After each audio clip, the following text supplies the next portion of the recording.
Hej alle sammen, Mr. Five gør det ikke her. I dag så, i går så viste jeg nogle kanonslag, jeg har lavet. Eller, jeg ved ikke om det er kanonslag, men ja, de er i hvert fald lavet ud af heksehyld. Så det er måske nogle lidt mildere kanonslag. Så i dag vil jeg vise jer, hvordan man gør. Det jeg skal bruge, det er heksehyld, og så noget tape. I går brugte jeg det her. Jeg tror det er sådan noget, man bruger til sådan noget elektronik. Det er sådan rigtig meget tyndt, og sådan sidder sådan tæt ind til det her. Så det er det er rigtig godt. Det holder også godt. Jeg vil prøve i dag også at gøre det med normal tape, og se om det også virker. Fordi hvis det gør det, så er det ret vildt. Så er det i hvert fald nogle nemme kanonslag. Så skal man også bruge noget til at knibe med, eller sådan mase med. Nu har jeg bare min fars værktøj. Sådan en knibtang her, man kan sikkert også bruge den her. Det gælder egentlig bare om at først så maser man krudtet. Man kan ligesom mærke på, der er sådan en grå beholder inde i dem her. Man kan ligesom mærke på heksehylden, hvor det er. Hvis jeg prøver at klemme her, bliver den helt flad. Det kan man for eksempel ikke her. Så det man skal gøre, det er at finde beholderen der. I kan se, den er blevet lidt, skal vi se, sådan her. Den er blevet lidt flad der. Og så bare pres.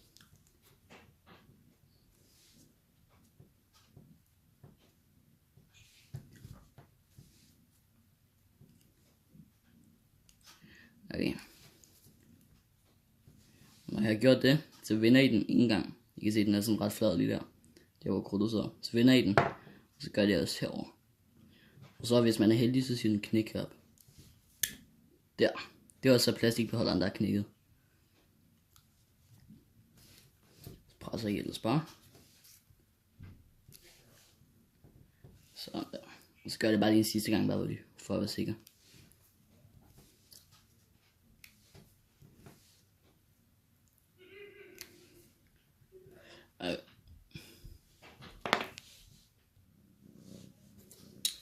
Så har jeg gjort det med begge to. I kan se, de er sådan lidt, ja, de er i hvert fald ikke normalt runde, som heksehyld. Nu er det næste step at tape den. Den ene laver jeg med det her blå tape, den anden med normal tape her. Og det man skal prøve, eller det man gør, det er ligesom at tape en gang i enden her, sådan her til agtigt, og en gang i starten her. Og man skal ikke tape den helt til, fordi at det her krudt skal have et sted at komme ud. Så det man gør, det er at man, det jeg lavede i går, det lavede jeg et lille stykke her, hvor der var fri plads til at, eller hvor der ikke var noget tape. Og det gør så at alt krudtet kan ikke komme ud her, og det kan heller ikke komme ud her. Og så, så bliver den lige nødt til at komme ud i midten. Og så skal den springe det her pap, og så siger den så bang. Så det er planen. Det gør jeg bare nu.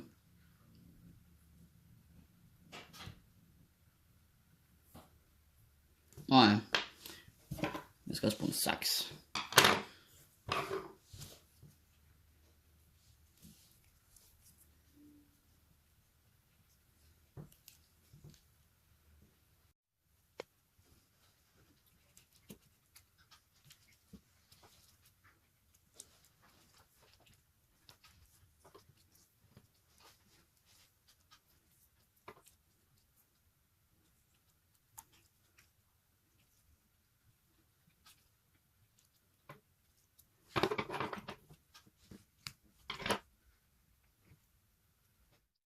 Sådan der, det var toppen af den første.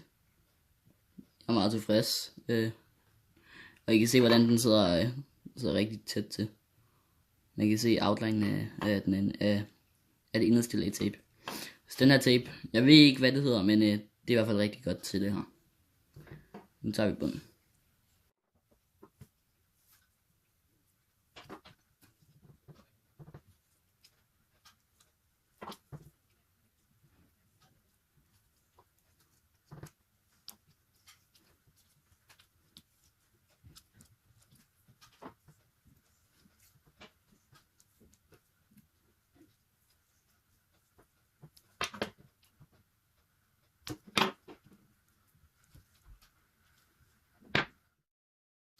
Sådan der. Jeg vil sige, det blev lidt tight. Det er måske lidt plads der her, til at den kan springe. Men ellers så ser det fint ud. Nå, så bliver jeg færdig med den her. Jeg vil ikke...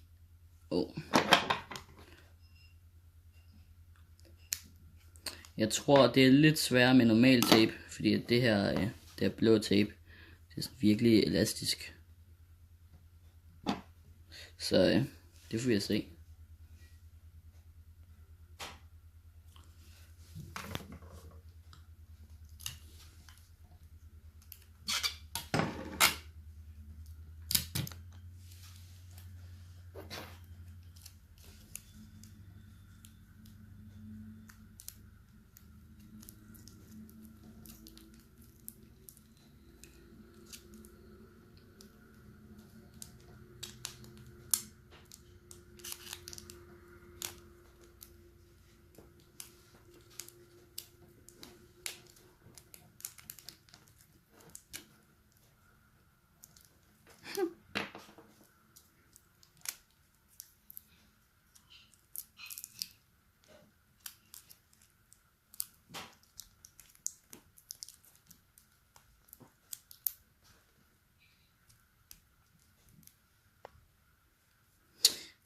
Okay, det bliver ikke lige det pæneste, men det er det.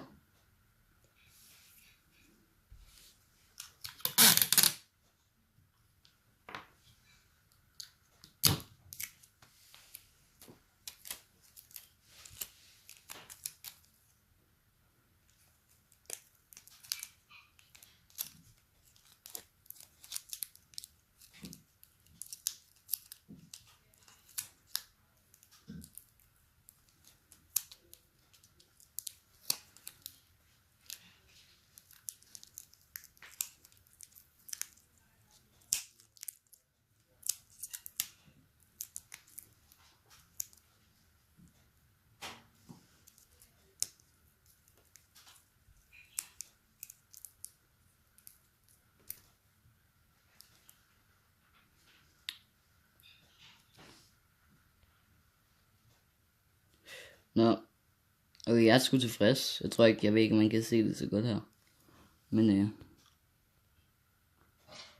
det ser fint ud, synes jeg. Nå, det var det for den her video. Jeg håber, I kan lide den. Der kommer en ny video i morgen. Husk at like, abonnere, alt det der. Skædigt. Ses.